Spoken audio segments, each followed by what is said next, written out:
Hi guys, Jeff Westfall back with another Trapping Dummy for Dummies instructional video for you. We've been working on this double outside position in a number of videos now. One way we can think about this position is that we've got a single structure made up of two structures. We've got two arms, but since we're kind of squeezing them together, we can think of them as one arm that's pointed at us and wants to grab or strike us.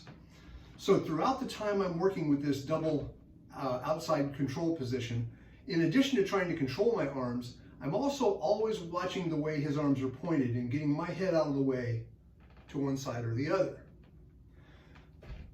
So as I'm here, I don't want to feel comfortable square in the center for any significant amount of time. I'm always trying to offset a little bit if I can. This reminds me of in jiu-jitsu when you're getting ready to pass the guard and you want to get the bad guy's feet a little offline.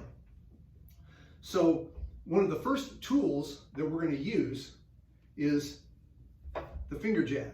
But before we talk about that, let me back up a little bit.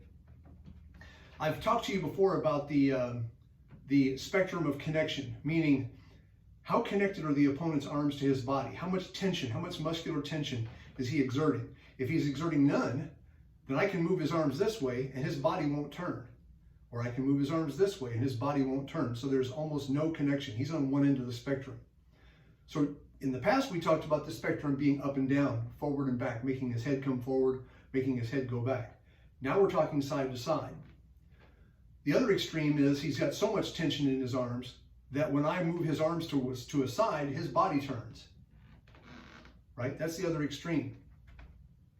And so what we do is going to be reflected in what we feel. So again, as I mentioned, I'm sort of off center, and very often, right at the moment I come off center, I'm already putting in a finger jab. Now you might say, well, doesn't that win the fight? It might. It might not touch. It might not score. It might even only be on his cheek. But it's a sensor.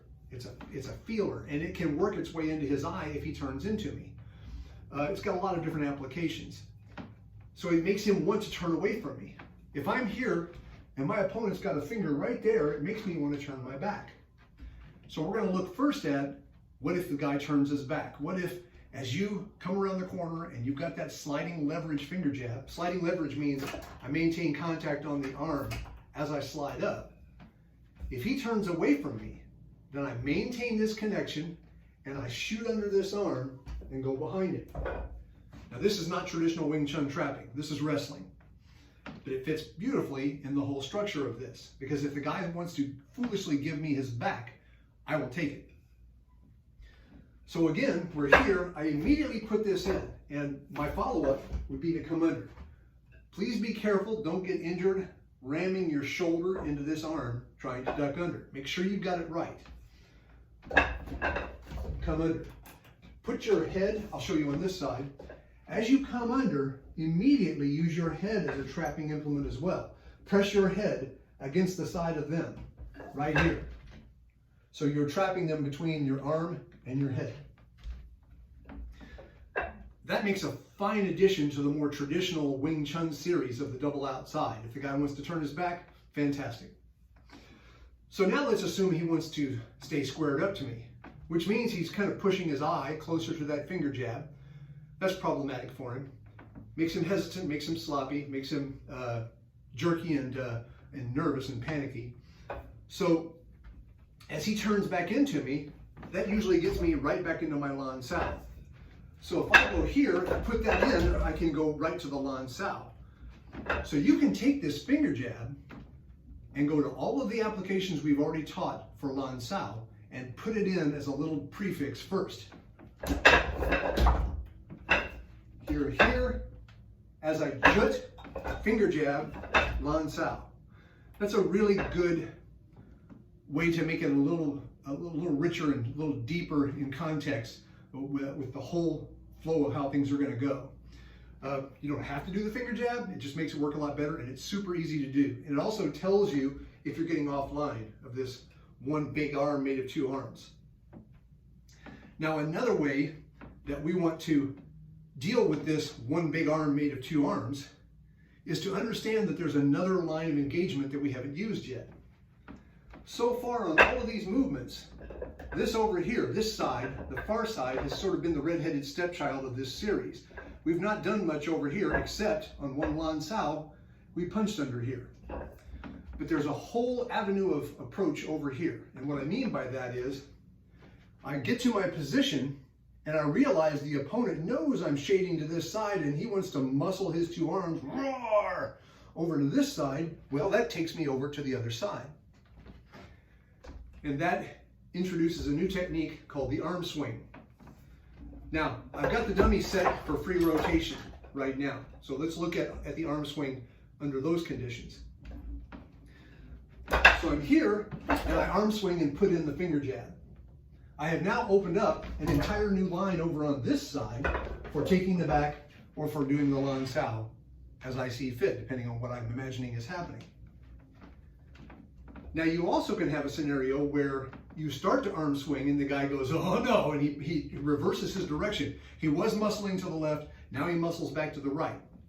So you also want to be able to fake the arm swing and come back. So again, fake the arm swing, feel his pressure reversing, and just simply come back, right? So that's between the arm swing and the fake arm swing, and then just the initial slide of the finger, you've got a ton of options here. You can create a lot of different combinations. And as a matter of fact, in the JKD combinations or JKD sets, you will notice towards the end, as I continue to teach them, you will notice that there are all sorts of different little ways that this happens as you go along. And you should have a better understanding of what all of those mean once you have seen the way I have presented this to you. Let's take the dummy and put the pins in. And this will give me a chance to illustrate something else.